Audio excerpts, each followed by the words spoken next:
नमस्कार दोस्तों, कैसे हैं आप लोग। 19 जुलाई 2021 के डेली एडिटोरियल डिस्कशन में आपका स्वागत है। देखते हैं कौन कौन से इंपॉर्टेंट आर्टिकल्स हैं आज। पहला आर्टिकल है a tolerant India can be majoritarian. देखिए, इस आर्टिकल का जो बेस लिया गया है वो बेस लिया गया है एक न्यूज़ के साथ, जिस न्यूज़ को मैंने आपके साथ कवर किया था। एक्चुअली ये वीडियो जो मैंने बनाई थी वो एक रिपोर्ट के रिस्पेक्ट में बनाई थी। प्यू रिसर्च सेंटर की एक रिपोर्ट आई थी और उसमें मैंने आपको बताया था कि भाई ये जो रिलीजन्स हैं इंडिया में, ये इनके अंदर किस हद तक एक दूसरे के लिए टॉलरेंस है, किस हद तक ये एक दूसरे के साथ सेग्रीगेटेड है। तो ये जो वीडियो थी, इसका जो टाइटल था वो था what Hindus and Muslims think of each other in India. अगर आपने ये पर्टिकुलर वीडियो देखी है, यहाँ पे मैंने आपको जो भी पॉजिटिव पॉइंट्स थे इस पर्टिकुलर रिपोर्ट के, प्यू रिसोर्स सेंटर वाली रिपोर्ट के religion in India tolerance segregation की, वो मैंने आपको बता दी है। इस पर्टिकुलर वीडियो का लिंक भी मैंने डिस्क्रिप्शन बॉक्स में दे रहा हूँ, आप इस वीडियो को देख लीजिए जाके। उसके बाद आपको ये पर्टिकुलर आर्टिकल की थीसिस को समझने की जरूरत नहीं है, क्योंकि इस प्रकार के जो आर्टिकल्स होते हैं जिसमें रिलीजन से रिलेटेड कुछ लिख के रखा गया है कि भाई हिंदू मुस्लिम क्या सोचते हैं, क्रिश्चियन क्या सोचते हैं एक दूसरे के लिए इंडिया के अंदर, उसके जो निगेटिव पॉइंट्स हैं उनको कहीं ना कहीं आप अवॉइड करो। पॉजिटिव पॉइंट्स को आप कहीं ना कहीं कोट कर सकते हो। तो जो पॉजिटिव पॉइंट है वो मैंने इस पर्टिकुलर वीडियो में बता दी है, इसको आप जाके देख लो। बाकी यहाँ पे नसीम मानुथुकरन साहब ने यहाँ पे इसकी थीसिस कर रखी है, उस थीसिस की आपको जरूरत है नहीं। उस थीसिस में बहुत से नेगेटिव पॉइंट भी हैं जो कि मैं यहाँ पे अवॉइड करना चाहता हूँ। नेक्स्ट आर्टिकल चलते हैं। आज कोई बहुत यूनिक या नया आर्टिकल नहीं छपा है, जो टॉपिक्स ऑलरेडी करंट में चल रहे हैं उन्हीं का रिवीजन होगा। जैसे कि एक और आर्टिकल है a new chapter in Nepals quest for political stability. तो यही बात की जा रही है कि कैसे केपी शर्मा ओली और विद्या देवी भंडारी ने मिलकर नेपाल के संविधान को बिल्कुल डिफीट कर दिया, और अब शेर बहादुर द्यावा यहाँ पे क्या कर सकते हैं, क्या हुआ, उसके बारे में एक दो पॉइंट्स हैं, ठीक है, देख लेंगे। अब एडिटोरियल तो डिस्कस करना ही है आज। वैसे सारे जितने भी पॉइंट्स यहाँ पे दिए हुए हैं कहीं ना कहीं मैंने पहले आपके साथ डिस्कस किए हैं। नेक्स्ट बात करिए सेंसिटिव एंड प्रिसाइज। ये जो एंटी ट्रैफिकिंग बिल आया है, इस एंटी ट्रैफिकिंग बिल में क्या क्या प्रॉब्लम है उसके बारे में कुछ 4 से 5 स्पेसिफिक पॉइंट्स, बहुत बातचीत की है हमने इस पर्टिकुलर टॉपिक की। तो वही सारे पॉइंट्स हैं जो मैंने पहले भी आपको बता रखी, जैसे कि एनआईए के इन्वॉल्वमेंट को यहाँ पे क्वेश्चन किया गया है। एनआईए के इन्वॉल्वमेंट से जो बाकी इन्वेस्टिगेशन एजेंसी है, जैसे कि एंटी ह्यूमन ट्रैफिकिंग जो कमिटीज बनाई जाती हैं स्टेट्स में, स्टेट की पुलिस का क्या रोल रह जाएगा, उसके ऊपर एक सवाल उठाया गया है। फिर वो लेडीज जो सच में सेक्सुअल वर्क में इन्वॉल्व होना चाहती हैं, उनको ऊपर ज़बरदस्ती उनको विक्टिम दिखा के उनको बचा लेना, किसी भी ट्रैफिकिंग के क्राइम को जहाँ पे ट्रैफिकिंग अपने मन मुताबिक हो रही है उसको भी पेनलाइज करना, रिपोर्ट करना। तो इन सब चीज़ों के बेसिस पे ट्रैफिकिंग, एंटी ट्रैफिकिंग बिल को क्रिटिसाइज किया जा रहा है। तो इस पर्टिकुलर आर्टिकल को देखेंगे। नेक्स्ट भाई, लीविंग द पास्ट बिहाइंड। अभी रिसेंटली 2 इंटरनेशनल इवेंट्स हुए हैं। एक दुशानबे में अभी मीटिंग हुई थी, contact group on Afghanistan of SCO foreign minister, Shanghai cooperation organization, जितने भी फॉरेन मिनिस्टर थे सब वहाँ पे जाके मिले, ठीक है ना। और एक सेंट्रल और साउथ एशिया कनेक्टिविटी कॉन्फ्रेंस हुई थी टाशकंड में। तो टाशकंड और दुशानबे में ये जो 2 मीटिंग हुई है, इन 2 मीटिंगों का सार क्या निकल के आ रहा है as far as the future of Afghanistan is concern, इसके बारे में इस आर्टिकल में बात की गई है, इसको देखेंगे। Next article, calculating the benefits of lockdown. भैया बहुत ही कॉम्प्लेक्स तरीके से इस आर्टिकल को लिख रखा है ऑथर ने। ऑथर है दीपांकर दास गुप्ता साहब। नॉर्मल कर केसेस में बच्चों को समझ में आएगा नहीं, मैं आपको छोटी मोटी चीज़ें बता देता हूँ। देखिए, सिंपल सी बात है कि इस आर्टिकल में दीपांकर दास गुप्ता साहब ये कह रहे हैं कि देखिए, लॉकडाउन तो आपने लगा दिया। लॉकडाउन आपने क्यों लगाया कि भैया आपको जिंदगियां बचाना है, लोग ज्यादा मरे नहीं। लेकिन यहाँ पे एक डिबेट शुरू हो गई लाइफ्स वर्सेस लाइवलीहुड की। आपने लॉकडाउन लगाया ये बोल के कि आप जाने बचा पाओगे, लेकिन उसके चलते आपने लाइवलीहुड को कॉम्प्रोमाइज कर दिया। और किस हद तक आपने लाइवलीहुड को कॉम्प्रोमाइज कर दिया कि लाइफ्स बचाने वाला एलिमेंट बेकार हो गया। तो यहाँ पे लॉकडाउन की यूटिलिटी को क्वेश्चन किया जा रहा है कि क्या सच में लॉकडाउन सही है या गलत है, और उसके लिए कुछ साइकोलॉजिकल अप्रोच ले रहे हैं। बहुत ज़्यादा स्टैटिस्टिक्स तो देखिए यहाँ पे दिए नहीं ऑथर ने, कुछ थोड़े बहुत स्टैटिस्टिक्स दिए हैं, वो मैं आपके साथ इसको डिस्कस कर लूँगा। तो इस आर्टिकल को भी मैं डिस्कस करूँगा, ज़्यादा कुछ आज है नहीं डिस्कस करने को, तो ये भी डिस्कस करूँगा। प्लस जर्नलिज्म से रिलेटेड आर्टिकल आता है, इसको मैं हमेशा स्किप करता हूँ। Time to build a valuation economy, valuable economy. देखिए, यहाँ पे इकोनॉमी की बेसिक चीज़ों की बात की जा रही है। अगर आप मेरी रमेश सिंह इकोनॉमी की सीरीज देख रहे हो, वहाँ पे चीज़ें आपको क्लियर हो गई होंगी। ये वही बता रहे हैं कि भाई नरसिम्हा राव जी की सरकार ने 1991 में इकोनॉमिक रिफॉर्म्स लॉन्च किए हैं। अब 30 साल हो गए हैं। अब 30 साल के बाद हमारी इकोनॉमी में और बहुत सारे रिफॉर्म्स हो गए हैं, तो ये करने की ज़रूरत है, वो करने की ज़रूरत है। देखिए, बड़े बड़े इकोनॉमी के कंसेप्ट को यहाँ पे उन्होंने एक शब्द में पिरो दिया है। ये आर्टिकल पूरी तरीके से केवल उन लोगों को समझ में आएगा जिनके पास इकोनॉमी के बेसिक्स हैं। रमेश सिंह की मैं अब तक लगभग 50 वीडियोस अपलोड कर चुका हूँ।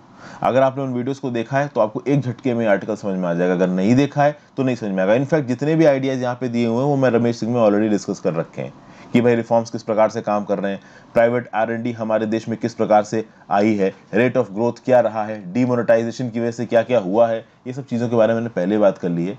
फिर यहाँ पे इकोनॉमी के साथ कोविड-19 जोड़ दिया, तो लगता है आज द हिंदू के पास आर्टिकल्स थे नहीं तो कुछ भी कहीं से भी जोड़ रहे थे, बट ठीक है, इट्स ओके। तो इसको जरूरत नहीं है अलग से डिस्कस करने की, रमेश सिंह में ऑलरेडी कंसेप्ट डिस्कस हो रखे हैं, बहुत ज़्यादा ऐसे specific to the point statistics या फिर कह लीजिए व्यू पॉइंट यहाँ नहीं दे रखे कि मैं अलग से आपके साथ डिस्कस करूँ। रमेश सिंह की इकोनॉमिक्स अगर आपने देखी है और लगातार आप देख रहे हैं ट्यूटोरियल तो इनफ है, जरूरत नहीं है इसको डिस्कस करने की। तो 4 आर्टिकल्स मैं यहाँ पे आज आपके साथ डिस्कस करने वाला हूँ, और इन 4 आर्टिकल में जो सबसे पहला आर्टिकल डिस्कस करेंगे वो है new chapter Nepals quest for political stability. लेकिन इससे पहले अपने मेंबर्स का स्वागत कर लेते हैं। कल मैंने मेंबर का स्वागत नहीं किया था, आज मेंबर्स का स्वागत कर लेते हैं। तो अंकिता दुबे ने हमको ज्वाइन किया है, शायानिका भुयन ने हमको ज्वाइन किया है, रोहित सिंह ने हमको ज्वाइन किया है, रविंद्र बोरा ने हमको ज्वाइन किया है, युगरीत कालिया ने हमको ज्वाइन किया है, प्रणव शर्मा ने हमको ज्वाइन किया है, फिर मोहक जमगांवकर ने हमको ज्वाइन किया है, आकृति राज ने हमको ज्वाइन किया है, शांतनु पात्रा ने हमको ज्वाइन किया है, वासनिक गौतम साहब ने हमको ज्वाइन किया है, ये भैया इनका सेकंड मंथ है as a member, welcome Wasnik. Anurag Singh ने हमको ज्वाइन किया है, राहुल राधा कृष्णन ने हमको ज्वाइन किया, इनका भी second member as a member, so welcome Rahul. Recurrent जो ज्वाइन करते हैं that they are actually really helpful.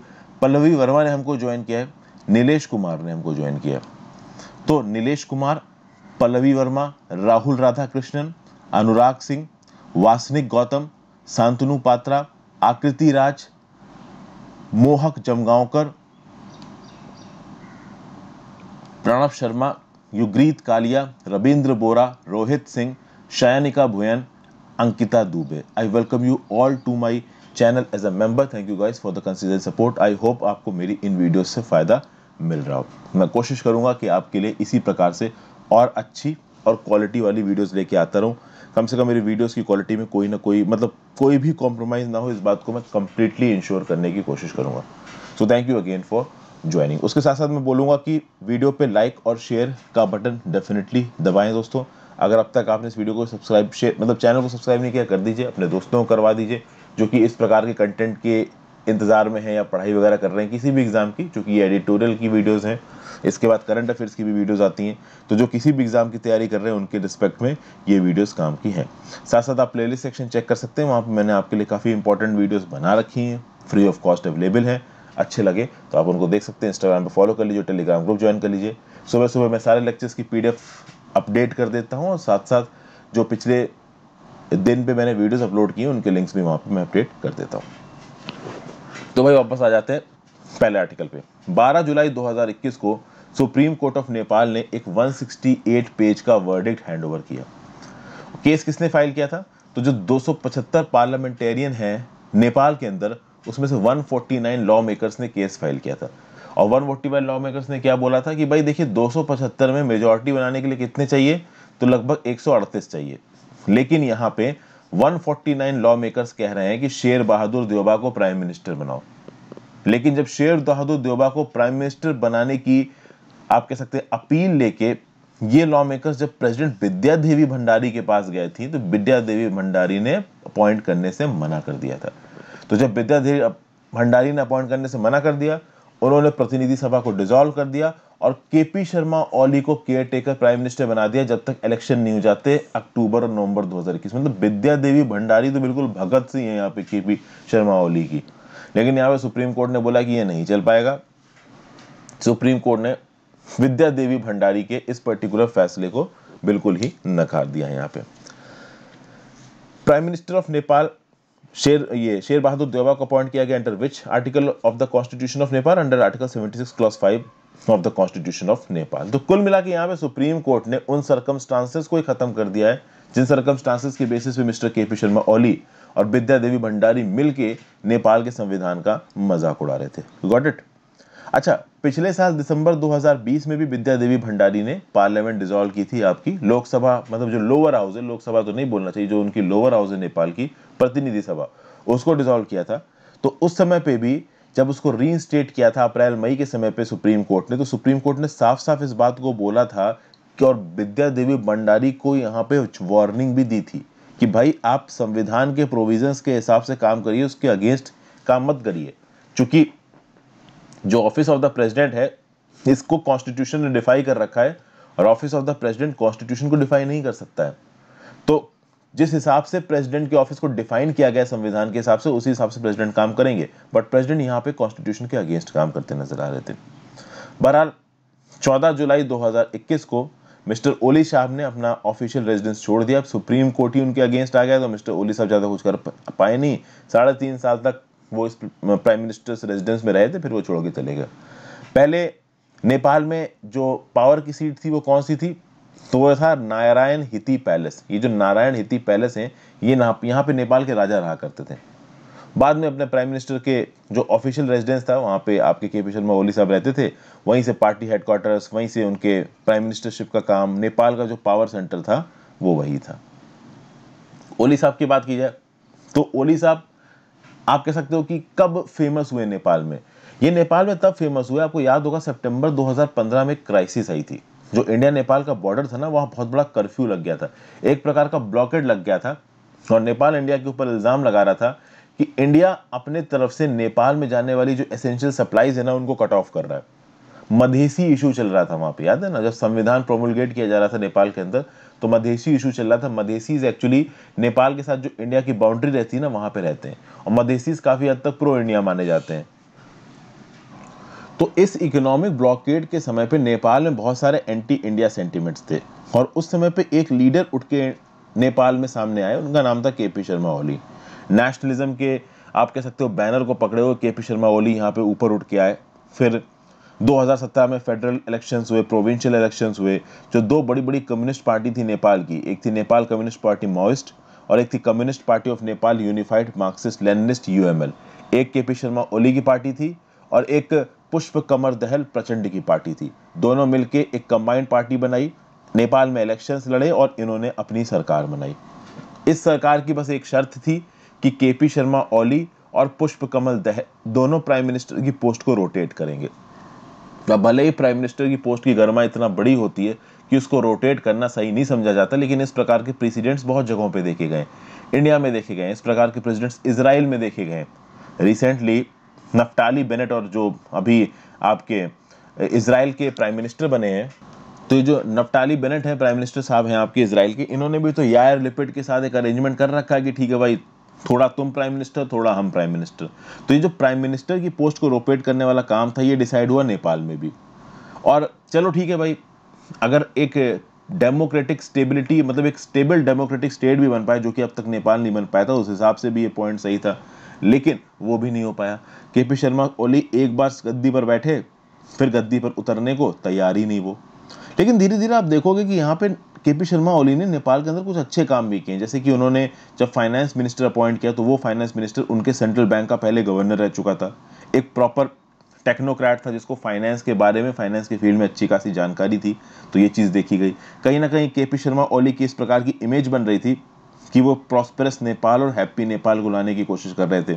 ठीक है, फिर आप देखेंगे दिसंबर 2019 तक ये जो रूलिंग पार्टी का कॉलिशन था, पुष्प कमल दहल और के पी शर्मा ओली का, इसके बीच में दरारें पड़ने लगी थी, और ये दरारें साफ साफ नजर आ रही थी। हो सकता है पुष्प कमल दहल को ये लगने लगा हो कि के पी शर्मा ओली अपनी कुर्सी नहीं छोड़ेगा, मुझे प्राइम मिनिस्टर की कुर्सी पर नहीं बैठने देगा, तो ये यहाँ पे प्रॉब्लम आने लगी। अच्छा, एक और चीज है, क्रोनी कैपिटलिज्म को भी कहीं ना कहीं के पी शर्मा ओली ने प्रमोट किया है। मतलब जो फेवरेट बिजनेसमैन है के पी शर्मा ओली के, उनको नेपाल के अंदर काफी बेनिफिट्स दिए गए हैं, उनके बिजनेसेस काफी प्रोलिफरेट किए हैं नेपाल के अंदर।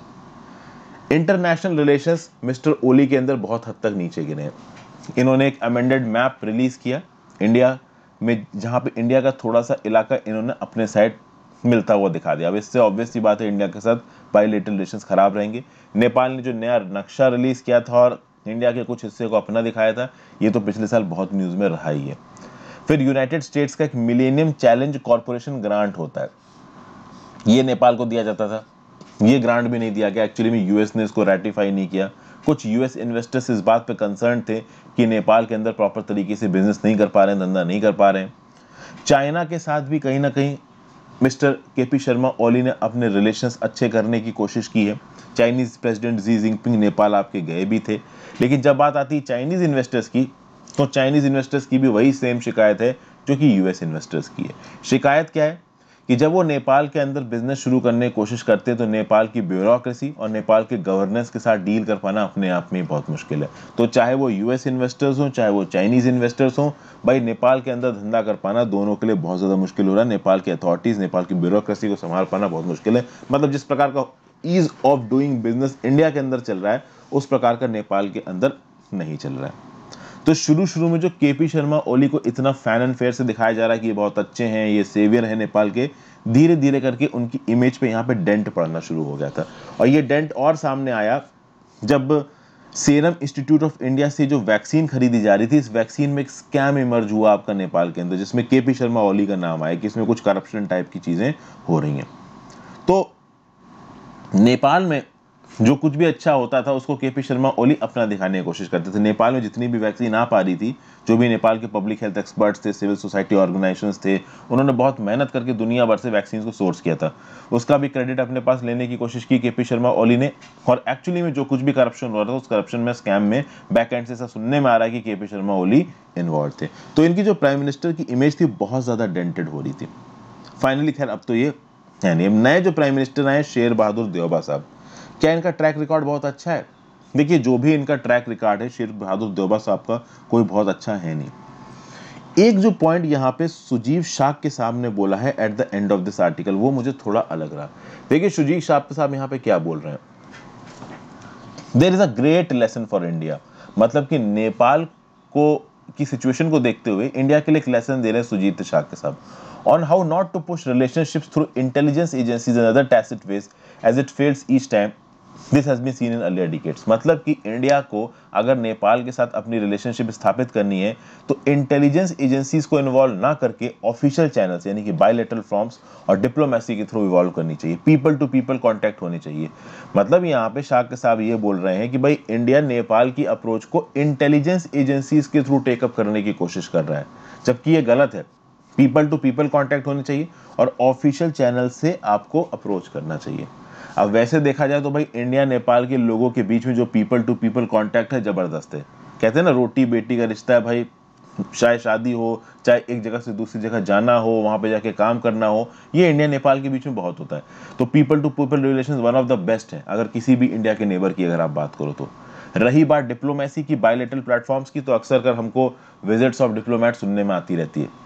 हो सकता है बैक एंड में भाई हमारी जो इंटेलिजेंस एजेंसीज हो वो नेपाल की पॉलिटिक्स में कुछ करने की कोशिश कर रही है और उसके अगेंस्ट ही सुजीत साहब यहाँ पे बोल रहा हूँ। अब देखिए जनरल पब्लिक को तो ये पता नहीं होता है ना कि intelligence agencies at the back of the door क्या कर रही है, ठीक है। हमें जनरल पब्लिक को तो वो दिखता है जो हमें मीडिया दिखाती है। अगर इंटेलिजेंस एजेंसीज पीछे से कुछ कर भी रही होगी तो पब्लिक डोमेन में ज़्यादा होगा नहीं। सुजीत साहब यहाँ पे कह रहे हैं कि भाई इंटेलिजेंस एजेंसीज इन्वॉल्व होती हैं नेपाल की पॉलिटिक्स में on behalf of Indian government, तो हो सकता है ये बात सही, जो कि देखिए इंटरनेशनल प्रैक्टिस रही है। ये जो यूएसए की सीआईए थी, ये सीआईए दुनिया भर में जाके कूप करवाना और इंटरनेशनल रिलेशंस में एक बहुत मेजर रोल प्ले करती थी सीआईए यूएसए के। बहुत सारे कंट्रीज में जो भी यूएसए का इन्फ्लुएंस था वो सीआईए के बेसिस पे था। मतलब intelligence agencies are known for promoting the cause of a country in some other country. तो हो सकता है कि हमारी भी भाई कोई रॉ जैसी एजेंसी इन्वॉल्व हो नेपाल में, लेकिन उसके बारे में जनता आम आदमी को ज़्यादा पता नहीं होता, हम जैसे लोगों को ज़्यादा पता नहीं है। तो जब पता ही नहीं है तो मैं फिर आपको क्या ही बताऊँ, ठीक है। तो नेक्स्ट चलते हैं, sensitive and precise. Trafficking needs a wholesome approach that is Cognizant of the causative factor. मतलब यहाँ पे ये जो एंटी ट्रैफिकिंग बिल है इसको एसेस करके बोल रहे हैं कि भाई ये उतना सही नहीं है। अगर आपको ट्रैफिकिंग को कैटर करना है, काउंटर करना है, तो आपको ट्रैफिकिंग को इस प्रकार से टैकल करना पड़ेगा, अप्रोच करना पड़ेगा कि आपको ट्रैफिकिंग किस वजह से हो रही है, ट्रैफिकिंग के पॉजिटिव फैक्टर्स क्या हैं, उनको आइडेंटिफाई करना पड़ेगा। मतलब in the first place trafficking होती क्यों है, अगर आप ये आइडेंटिफाई कर पाओगे तो कहीं ना कहीं आप ट्रैफिकिंग को रोक पाओगे।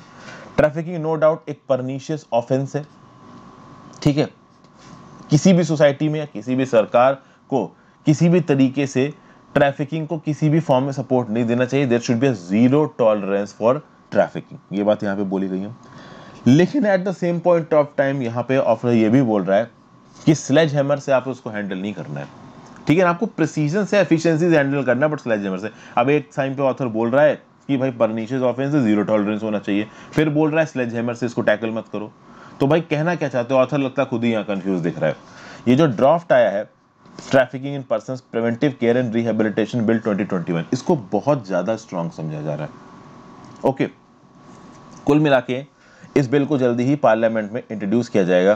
क्या करता है, aims at preventing and countering trafficking in persons, तो वुमेन और चिल्ड्रन की ट्रैफिकिंग को स्पेसिफिकली रोकना, और केवल सेक्सुअल रिलेटेड एक्टिविटीज में नहीं, हर प्रकार की एक्टिविटीज में ट्रैफिकिंग को रोकना, ये एंटी ट्रैफिकिंग बिल करने की कोशिश करेगा। It will provide for care, protection and rehabilitation of the victims, उनके राइट्स को प्रोटेक्ट करना, एक सपोर्टिव लीगल, इकोनॉमिक और सोशल एनवायरनमेंट बनाना। वैसे अगर आपको एंटी ट्रैफिकिंग बिल की बात की जाए तो 2018 में भी इस प्रकार का एक एंटी ट्रैफिकिंग बिल आया था, वो लोकसभा में पास हुआ था, बट राज्यसभा में उसको इंट्रोड्यूस नहीं किया गया। अब ये जो दूसरा एंटी ट्रैफिकिंग बिल आया है 2021 में, ये 2018 के रिस्पेक्ट में बहुत ज़्यादा स्ट्रांग और बहुत ज़्यादा वाइड है, मतलब अपने एम्बिट में, ऐसा यहाँ पे बताया जा रहा है। खास बात ये है कि वो ऑफेंसेस जो कि इंडियंस के अगेंस्ट हुए हैं, ये जो इंडिया के द्वारा किए गए, केवल इंडिया में नहीं, इंडिया के बाहर, वो भी कहीं ना कहीं इस ट्रैफिकिंग बिल और हमारी भारतीय एजेंसीज के एम्बिट में आते हैं।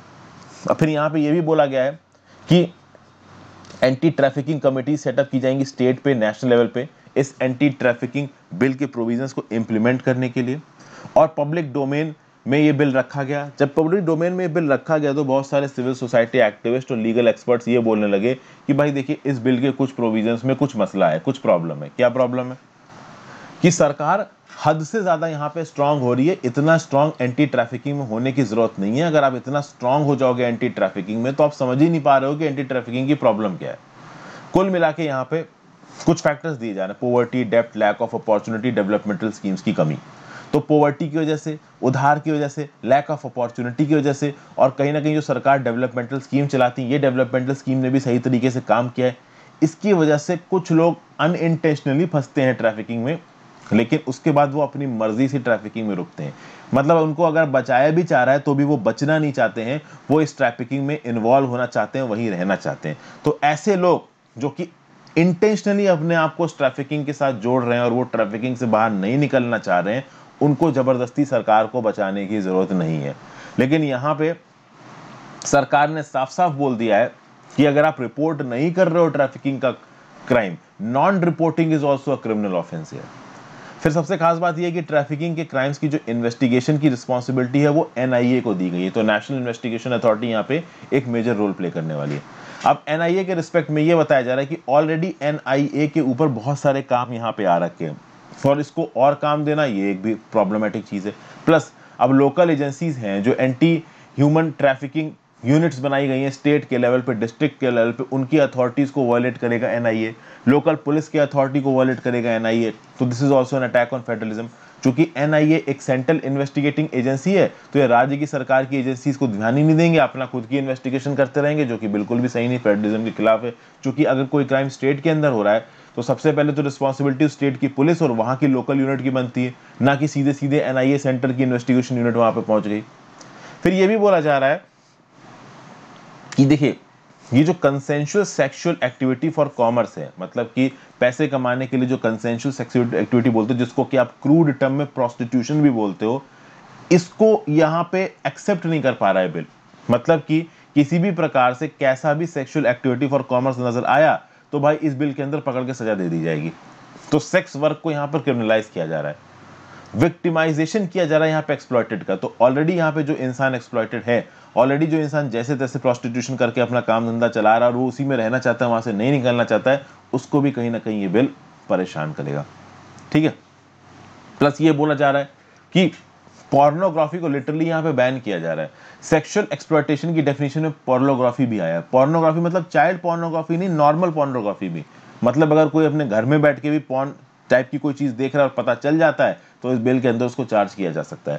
That means any adult consumption of non exploitative consensual material is also prohibited. मतलब आप कंसेंशुअल सेक्सुअल एक्ट्स में इन्वॉल्व नहीं हो सकते पेड बेसिस पे, उसके साथ साथ आप पोर्नोग्राफी भी नहीं देख सकते। अगर देखेंगे you can be charge under this bill. तो कुल मिला के यही यहाँ पे बोला जा रहा है कि इस बिल को जरूरत से ज्यादा स्ट्रांग बना दिया गया, इतना स्ट्रांग भी बनाने की जरूरत नहीं थी। इतना स्ट्रांग बनाने के चलते एक्सप्लॉयटेशन शुरू हो जाएगा, ये बोला गया। प्लस जैसा कि मैंने आपको पहले बताया, रिपोर्टिंग ऑफ ऑफेंसेस, ऑफेंसेस को रिपोर्ट करना जरूरी है, मैंडेटरी है। अगर आप ऑफेंसेस रिपोर्ट नहीं करोगे तो उसके लिए भी आपके ऊपर पेनल्टी लगाई जाएगी। अब खास बात यहाँ पे ये है कि जो चाहता ही नहीं है अपने ऑफेंसेस को रिपोर्ट करना, जो अपने आप को एज अ विक्टिम दिखाना ही नहीं चाहता, उसको क्यों आप मतलब विक्टिम बनाओगे। सबसे जरूरी बात यह है कि जो भी इस प्रकार की सेक्सुअल एक्सप्लॉयटेशन जैसी मतलब यातना से गुजरा है, परेशानी से गुजरा है, कोई लड़की है, कोई लड़का है, वो लोग अपने साथ जो कुछ भी हुआ है उसको रिपोर्ट नहीं करना चाहते, सोसाइटी में अपनी इज्जत को बचा के रखना चाहते हैं, ज्यादा अपने आप को फेमस नहीं करना चाहते। अब ऐसे केसेस में अगर आप कंप्लेन फाइल करोगे तो उन लोगों के ऊपर मीडिया ग्लेयर आ सकता है, कोर्ट के प्रोसीडिंग के समय पे बहुत सारे लोग उनके ऊपर ध्यान डाल सकते हैं, जो कि वो लोग नहीं चाहते। Got it? तो ये सब चीजें हैं। प्लस यहाँ पे एग्रावेटेड ट्रैफिकिंग ऑफेंसेस के लिए डेथ पेनल्टी को भी मेंशन किया गया, और डेथ पेनल्टी के रिस्पेक्ट में तो बहुत सारे ह्यूमन राइट्स ऑर्गेनाइजेशन एक मूवमेंट को लीड कर रहे हैं इंडिया के अंदर कि आपको डेथ पेनल्टी को बैन कर देना चाहिए। तो ये कुछ ऐसे पॉइंट्स हैं इस बिल के, जैसे कि for example reporting of offences in mandatory, नहीं किया तो तुम्हारे ऊपर पेनल्टी लगाएंगे, ये डेथ पेनल्टी का ऑफेंस लेके आना, जबरदस्ती जो मतलब कहते हैं ना कि जो कंसेंशुअल कंजम्पशन ऑफ सेक्स, या फिर कह लीजिए कि अगर आप पोर्नोग्राफी भी देख रहे हो तो इसको भी यहाँ पे एक क्रिमिनल ऑफेंस बना दिया और उठा के आपको जेल में डाल दिया जाएगा। तो अगर आप देखें तो इस लॉ को बहुत ज्यादा ड्रैकोनियन बताया जा रहा है सिविल सोसाइटी एक्टिविस्ट के द्वारा। वैसे देखा जाए, अगर बहुत सारे लोगों की राय है और मेरी भी ये राय है कि ट्रैफिकिंग जैसे क्राइम को अगर आपको रोकना है तो भाई आपको इतने स्ट्रांग नियम कानून लेके आने पड़ेंगे। क्योंकि देखिए, नियम कानून कितना भी स्ट्रांग हो, उसका जो इम्प्लीमेंटेशन होता है वो हमेशा लैक्स होता है। और रही बात ये जो प्रोस्टिट्यूशन में इन्वॉल्व लोग हैं, इनको परेशान करने की, इनको हैरेस करने की, तो इनको तो अभी भी परेशान किया जाता है, अभी भी इनको हैरेस किया जाता है। ऐसा नहीं है कि इस बिल के आने के बाद ही वो हैरेस होंगे और अभी बड़े आराम से वो घूम रहे हैं। प्रोस्टिट्यूशन इंडिया में लीगल नहीं है, ये आप सबको पता है, लेकिन उसके बाद भी वो इंडिया में होता है और प्रोस्टिट्यूट्स को हैरेस किया जाता है। तो इस क्राइम के बाद भी हैरेस, मतलब इस लॉ के बाद भी हैरेस किया जाएगा और अभी भी हैरेस किया जा रहा है। अभी भी उनके प्रोटेक्शन के लिए कोई नियम कानून अवेलेबल नहीं है इंडिया के अंदर।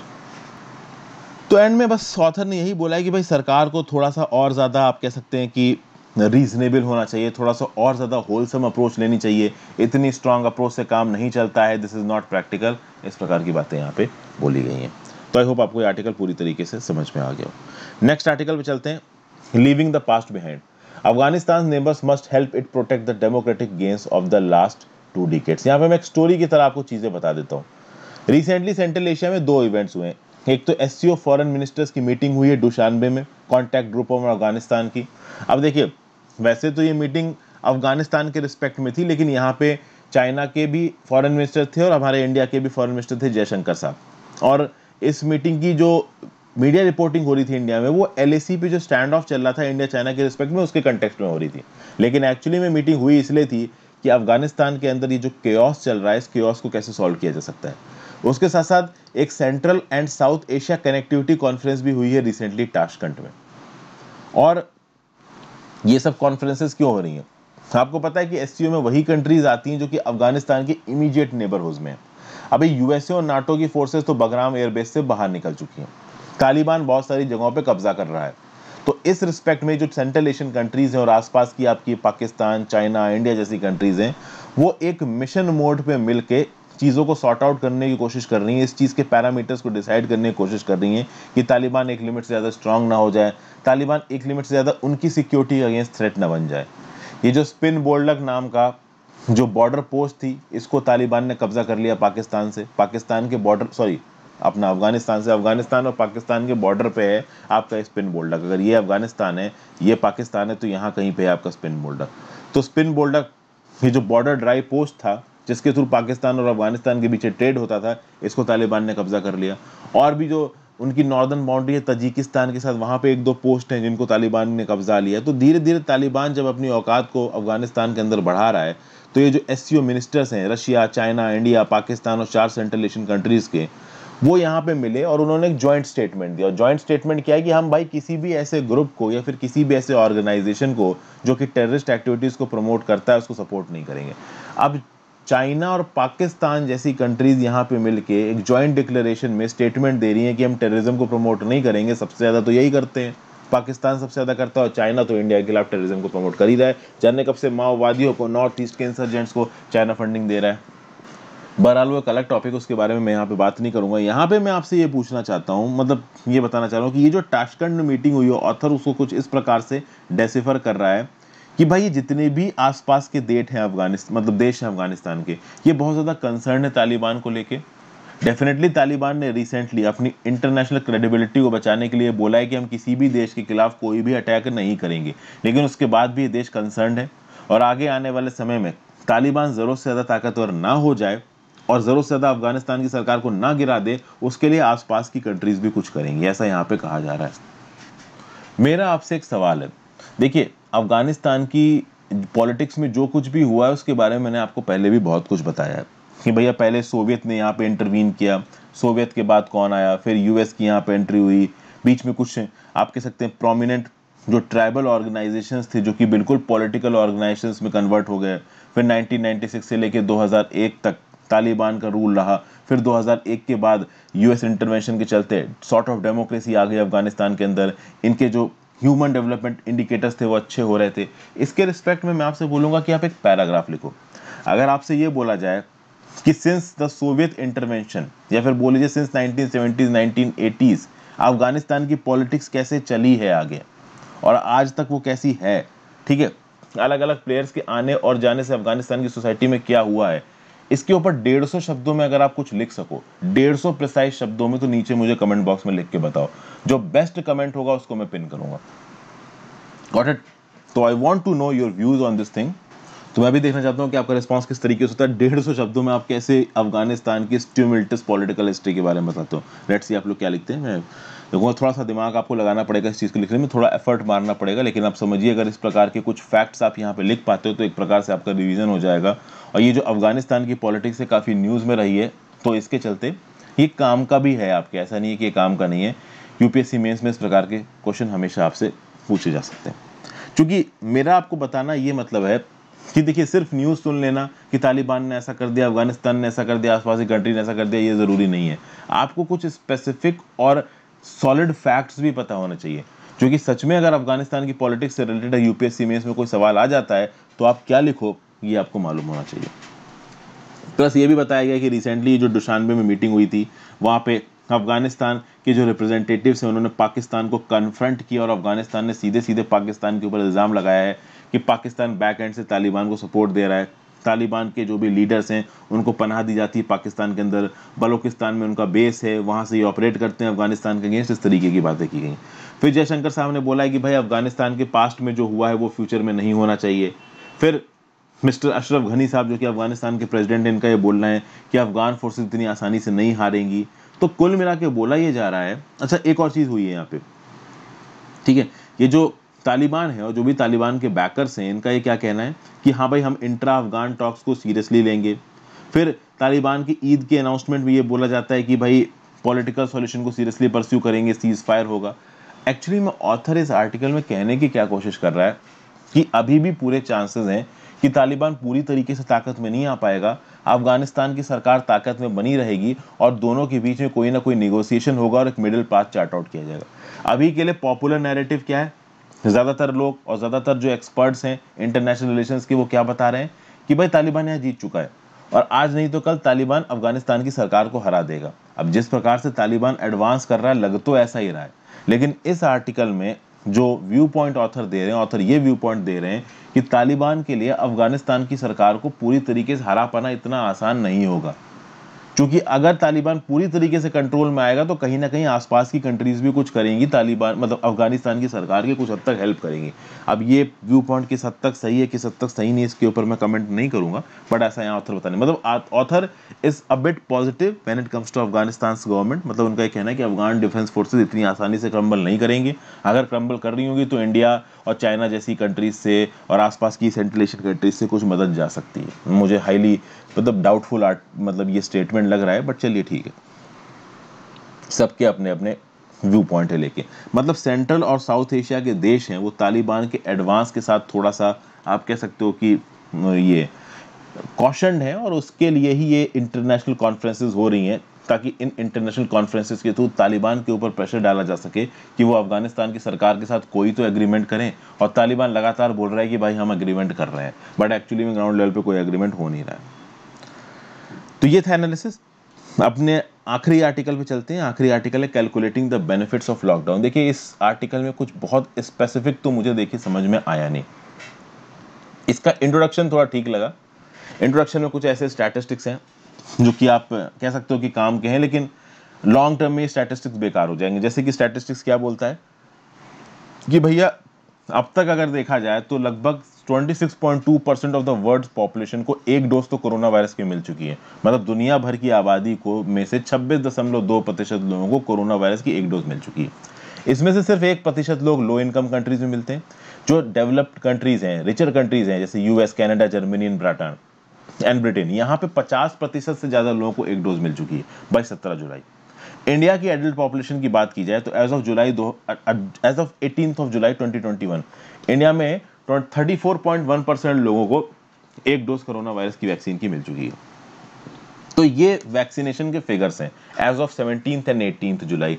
लेकिन अब ऑब्वियसली ये फिगर यूजफुल नहीं रहेंगे, क्योंकि आगे आने वाले समय में ये फिगर्स, ये स्टैटिस्टिक्स अपडेट होंगे। जब तक आप यूपीएससी मेंस का पेपर देने जा रहे होगे, वहां पे स्टैटिस्टिक्स लिखने जाओगे तो नवंबर दिसंबर के भी स्टैटिस्टिक्स आ चुके होंगे, तो उन स्टैटिस्टिक्स को लिखना, फिर उस समय पे ये थोड़ा लिखोगे कि 17 जुलाई तक कितने लोग वैक्सीनेट हुए थे। समझ गए बात को। फिर ये भी बताया जा रहा है, मतलब कुल मिला के इस पर्टिकुलर आर्टिकल में ये बोला जा रहा है कि दुनिया भर में रिसर्चर्स इस बात पे बहस कर रहे हैं कि what is the effectiveness of lockdown in economic terms. मतलब इकोनॉमिक टर्म्स में लॉकडाउन ने एक्चुअली में फायदा किया है या नुकसान किया है, इस चीज के बारे में यहाँ पे बहस हो रही है, थीसिस हो रही है। और इसके बारे में यहाँ पे कुछ व्यू पॉइंट्स दे रहे हैं। इन व्यू पॉइंट्स को मैं थोड़े कम शब्दों में आपको समझाता हूँ। फिर देखते हैं ऑथर कैसे ये बता रहे हैं कि जो पैराडॉक्स है लाइफ और लाइवलीहुड में, ये कैसे निगेटिव तरीके से यहाँ पे काम कर रहा है। यहाँ पे इकोनॉमिक्स के डिसिप्लिन से चीजें समझाई जा रही हैं और ये बताया जा रहा है कि जब भी कोई ट्रेड ऑफ किया जाता है, उस ट्रेड ऑफ के कॉस्ट्स को एनालाइज किया जाता है। मान लीजिए आपने कोई इकोनॉमिक डिसीजन लिया, उस इकोनॉमिक डिसीजन के चलते आपको कितना फायदा होगा और कितना नुकसान होगा, इस बात को एसेस किया जाएगा। और अगर आपका फायदा आपके नुकसान से ज्यादा है तो ही उसको एक वैलिड इकोनॉमिक डिसीजन माना जाएगा, नहीं तो उसको वैलिड इकोनॉमिक डिसीजन नहीं माना जाएगा। कुछ हद तक इसी को लॉकडाउन से यहाँ पे कंपेयर कर रहा है ऑथर। ऑथर का ये बोलना है कि जब ड्रैकोनियन लॉकडाउन्स लगाए जाते हैं तो इन ड्रैकोनियन लॉकडाउन्स को इसलिए लगाया जा रहा है ताकि कोरोना की वजह से हो रही मौतों को कम किया जा सके। और अगर कोरोना की वजह से हो रही मौतों को आप कम कर पा रहे हो तो उस लॉकडाउन का कुछ मीनिंग है। लेकिन यहाँ पे एक और एलिमेंट है, जब आपने लॉकडाउन लगा दिया तो भाई वो बंदा अपने घर में कैद हो गया, उसकी नौकरी चली गई, तो कमा नहीं पा रहा है। अब लॉन्ग टर्म में वो अपने डेली का खर्चा नहीं चला पाएगा, ना अपने खाने का, ना अपनी हेल्थ का, ना ही अपने एजुकेशन का। तो भले ही आपने उसको घर के अंदर बंद कर रखा है और कोरोना से उसको बचा रखा है, लेकिन उसकी भूख, उसकी बीमारियां, उसकी हेल्थ, उसकी एजुकेशन, ये सब चीजें आपने कॉम्प्रोमाइज कर दी। और अगर लॉन्ग टर्म में ये फूड, हेल्थ और एजुकेशन वाला फैक्टर मिलके उसकी लाइफ को मिजरेबल बना दे तो इस लॉकडाउन का कोई एक्चुअली में फायदा नहीं था। और ये जो वैक्सीनेशन के स्टैटिस्टिक्स शुरुआत में दिए हैं ऑथर ने, ये क्यों दिए हैं? ये इसलिए दिए हुए हैं कि देखिए पूरी वैक्सीनेशन हो जाती है तो क्या है कि लॉकडाउन पूरा नहीं रहेगा, फिर भी इकोनॉमी खुल जाएगी। लेकिन अब तक दुनिया भर में पूरी वैक्सीनेशन तो हुई नहीं, और जब तक फुल्ली लोग वैक्सीनेटेड नहीं है तब तक कोरोना के फैलने का डर है। इसीलिए आपको लोकलाइज लेवल पे लॉकडाउन हर जगह पे देखने को मिलेंगे, हर देश में देखने को मिलेंगे। सिर्फ इंडिया ही नहीं, पूरी दुनिया में आपको लोकलाइज लेवल पे लॉकडाउन देखने को मिलेंगे। ये लोकलाइज लेवल के लॉकडाउन क्यों लगाए गए? ताकि कोरोना और ना फैल जाए, चूंकि वैक्सीनेशन बहुत ही कम ऐसी कंट्रीज हैं, शेचेस और इजराइल जैसी, जहां पे पूरा हो चुका है। तो इसी रिस्पेक्ट में ये बोला जा रहा है कि अगर आपकी लाइफ के ऊपर इम्पैक्ट इन लॉकडाउन से इस हद तक पड़ रहा है कि आपकी लाइफ मिजरेबल हो गई है और आप उसको जस्टिफाई कर रहे हो कि कोरोना में आपकी जिंदगी बचा रही है, तो ये जो ट्रेड ऑफ है ना, this trade off is not viable. एक इमोशनल अपील दे देना लॉकडाउन को कि हाँ भाई आप घर के अंदर बंद हो, इससे आपकी जिंदगी, आपके माँ बाप, आपके बच्चों को आप बचा सकते हो, ठीक है, ये कुछ हद तक सस्टेनेबल है। लेकिन ये तब सस्टेनेबल नहीं बन पाएगा जब आप अपने घर वालों को खाना ही नहीं खिला रहे हो। बस एक यही सिंपल सी मेथोडोलॉजी ऑथर ने दी है और बस इसी को पूरे आर्टिकल में वो यहाँ पे बोले जा रहा है। फिर उसने कुछ स्टैटिस्टिक्स भी दिए हैं, जैसे कि फॉर उसने बात की है जर्मनी की और फ्रांस की। जब उसने जर्मनी की और इटली की बात की है उसने, तो रियली सॉरी, फ्रांस और इटली की बात की, मैं जर्मनी पता नहीं कहाँ से मेरे दिमाग में आ रहा है, फ्रांस और इटली की बात की। फ्रांस और इटली में कोरोना वायरस बहुत फैला, फ्रांस और इटली में लॉकडाउन भी लगा। लॉकडाउन के चलते फ्रांस और इटली की जो जीडीपी है 3% घटी। अब देखिए, फ्रांस प्लस इटली, बहुत सारे लॉकडाउन लगे, लॉकडाउन के चलते उनकी इकोनॉमी 3% नीचे गई, उन्होंने उसके लिए जान भी बचा ली। लेकिन ऑथर का यहाँ बोलना है कि भाई देखिए, लॉकडाउन एक लिमिट तक जान बचा सकता है। जब तक लॉकडाउन लगा होगा तब तक वो आपकी जान बचाएगा, जैसे लॉकडाउन खुलेगा वो फिर जान लेना शुरू कर देगा। ये इंडिया के एग्जाम्पल से देखने को मिलता है। तो फर्स्ट वेव इतनी ज़्यादा खतरनाक इसलिए भी नहीं थी क्योंकि उससे पहले एक बहुत बड़ा लॉकडाउन था। सेकेंड वेव से पहले एक लॉकडाउन नहीं था, इसलिए सेकेंड वेव इतनी फिरोशियस और इतनी खतरनाक आई। एक पॉइंट यहाँ पे दिया जा रहा है, वो म्यूटेंट खतरनाक था, वो तो चलो एक पॉइंट है ही, बट ये भी एक बहुत वैलिड फैक्टर था कि first wave of corona pandemic के समय पे बहुत तगड़ा लॉकडाउन था। उस लॉकडाउन ने कुछ हद तक मौतों को रोका, लेकिन वो तब तक ही मौतों को रोक पाए जब तक वो लगा हुआ था। जब लॉन्ग टर्म में लॉन्ग टर्म अनसस्टेनेबल हुआ, माइग्रेंट पॉपुलेशन की क्राइसिस, लोगों के पास खाने पीने की चीज़ें नहीं है, सरकार ने मजबूरी में लॉकडाउन खोल दिया, और फिर सेकेंड वेव में क्या हुआ हम ये सब जानते हैं। अगर ये जो फ्रांस और इटली वाली बात यहाँ पे बताई, यहाँ पे भले ही आपकी लॉकडाउन की वजह से जिंदगियां बची हैं, लेकिन ये जो 3% जीडीपी नीचे गई है, इसकी वजह से बहुत सारे लोगों की नौकरियां गई हैं, उनके एम्प्लॉयमेंट पे इम्पैक्ट आया, और वो इम्पैक्ट छोटा नहीं है। फिर ये बताया जा रहा है कि लिथुआनिया में हालत बहुत ख़राब है। हो ये रहा है कि लिथुआनिया में डेथ फ्रंट पे लिथुआनिया बहुत ज़्यादा मिजरेबली परफॉर्म कर रहा है, लेकिन जीडीपी पर पर्सन वहाँ पे बढ़ी है। मतलब कि वहाँ पे ज़्यादा लॉकडाउन नहीं लगा, जीडीपी पर पर्सन 2% बढ़ी है, लेकिन वहाँ पे डेथ बहुत ज़्यादा हुई है। तो लिथुआनिया में आपने उतना लॉकडाउन नहीं लगाया, उसकी वजह से डेथ रेट वहाँ पे बढ़ा है। तो इसका काउंटर इफेक्ट भी देखने को मिल रहा है, मतलब जहाँ पे लॉकडाउन ज़्यादा नहीं लग रहा है वहाँ पे लोग भी ज़्यादा मर रहे हैं। जो गरीब कंट्रीज़ हैं वहाँ पे ऐसा बताया गया कि जो गरीब कंट्रीज़ हैं वहाँ पे जितने भी इन्फेक्टेड लोगों को क्योर किया गया है, तो जितने भी इन्फेक्टेड लोग क्योर हुए गरीब कंट्रीज़ में, हर इन्फेक्टेड इंसान को जब क्योर किया गया तो 2 बच्चों की जानें चली गई, ठीक है ना, मतलब 1.76 बच्चों की जानें चली गई, मतलब एक इंसान को क्योर किया गया तो 1.76 बच्चों की जानें चली गई। क्यों? क्योंकि क्वालिटी ऑफ लाइफ नीचे गिर रही थी। कुल मिला के यहाँ पे पुअरर कंट्रीज के एग्जाम्पल को दे के ऑथर क्या बोल रहा है कि मान लीजिए किसी एक पर्टिकुलर जगह पे लॉकडाउन नहीं लगा है और वहां पे कोई एक पर्टिकुलर पर्सन इन्फेक्ट हुआ, और इन्फेक्ट होने की वजह से 1.76 बच्चों की जान चलेगी, क्योंकि क्वालिटी ऑफ लाइफ खराब हो रही है। ये एक जगह का एग्जाम्पल दिया जा रहा है जहाँ पे लॉकडाउन नहीं लगा है। अब मान लीजिए वहां पे लॉकडाउन नहीं लगा है और किसी पर्टिकुलर जगह पे लॉकडाउन लगा है, तो जिस पर्टिकुलर जगह पे लॉकडाउन लगा है वहां पे एक विशियस ट्राइलेमा है। ट्राइलेमा क्या है कि जब पैंडेमिक ड्रिवन लॉकडाउन लगते हैं तो होता क्या है कि जो ड्रैकोनियन लॉकडाउन है ये आपको मजबूर करते हैं कि आप जिंदा रहो, जिंदा रहने के लिए घर में रहो। लेकिन आप जिंदा रहोगे कैसे? क्योंकि आपकी इनकम खत्म होने लगती है, आप पैसा कमा नहीं पाते हो। तो लॉकडाउन आपके ऊपर इंपोज कर रहा है कंडीशन कि आप जिंदा रहो, जिंदा रहने के लिए पैसा कमा रहे हो, लेकिन ये लॉकडाउन आपको पैसा नहीं कमाने दे रहा है। अब हर कोई तो बैठा बैठा घर पे काम कर नहीं रहा है, ऑनलाइन मतलब work to home, work from home सबका तो चल नहीं रहा है। कुछ लोगों को तो घर से बाहर निकलना पड़ेगा। अब एक प्लम्बर वर्क फ्रॉम होम कैसे करेगा? उसको तो घर पे जाके नल ठीक करने पड़ेंगे ना। तो लॉकडाउन के चलते आपको जीने के लिए मजबूर किया जाता है, लेकिन जीने के लिए आपको पैसा चाहिए और पैसा आपको कमाने नहीं दिया जा रहा है। तो आपका पैसा कम होगा तो फूड, हेल्थ, एजुकेशन एक्सपेंडिचर्स आपके कम होंगे, और जब ये कम होंगे तो मतलब आप लाइफ जी नहीं सकते। तो लॉकडाउन आपको जीने के लिए मजबूर कर रहा है, जीने के लिए पैसा चाहिए, तो लॉकडाउन आपको पैसा नहीं कमाने दे रहा है, और उसके चलते आपकी जो जिंदगी है वो और बद से बदतर हुई जा रही। तो एक प्रकार का विशियस ट्रिलेमा है। अब वो गरीब कंट्रीज जहां पे लॉकडाउन नहीं भी लगाए गए, जहां पे आपका जो डेथ रेट है वो थोड़ा ज़्यादा हो रहा है, वो तब भी बेटर परफॉर्म कर रहे हैं उन कंट्रीज से जहां पे लॉकडाउन लगे। मतलब यहाँ लॉकडाउन के अगेंस्ट बात कर रहा है ऑथर, कुल मिला के समझ लीजिए वो अलग अलग लॉजिक देके लॉकडाउन्स को डिफीट करने की कोशिश कर रहा है। मैं आपको ये बोलूंगा कि अपने किसी भी आंसर में लॉकडाउन को डिफीटिंग मत बताइएगा, लॉकडाउन को अपोज मत करिएगा। हाँ, सिस्टमैटिक लॉकडाउन लगने चाहिए। आपका आंसर कुछ इस प्रकार का होना चाहिए कि भाई सेकंड वेव ऑफ पैंडेमिक के समय पे जिस प्रकार से लोकलाइज्ड लॉकडाउन लगाया गया इंडिया में, ऐसे लॉकडाउन बहुत जरूरी है। नेशनल लॉकडाउन को उतना जस्टिफाई मत करिएगा, क्योंकि नेशनल लॉकडाउन के समय पे कोरोना के केसेस डेफिनेटली कम हुए थे, बट उसके साथ एसोसिएटेड प्रॉब्लम्स बहुत बढ़ गई थी। जो कोरोना केसेस कम हुए वो उतने विजिबली नजर नहीं आए, बाद में उतने ही बढ़ गए और सरकार को फिर गाली सुनाई गई। इसलिए सेंट्रल गवर्नमेंट ने फिर से नेशनलाइज लॉकडाउन नहीं लगाया, लेकिन लोकलाइज लॉकडाउन लगाया। तो अपने आंसर्स में लोकलाइज लॉकडाउन को जस्टिफाई करिए और नेशनलाइज लॉकडाउन को उतना जस्टिफाई मत करिए। तो ये था simple logic. Thank you for watching friends. I hope आपको कुछ ना कुछ यूजफुल आज के लेक्चर से जानने को मिला होगा। ज्यादा से ज्यादा लोग साथ इस लेक्चर को शेयर करिएगा। Have a great day. Good bye.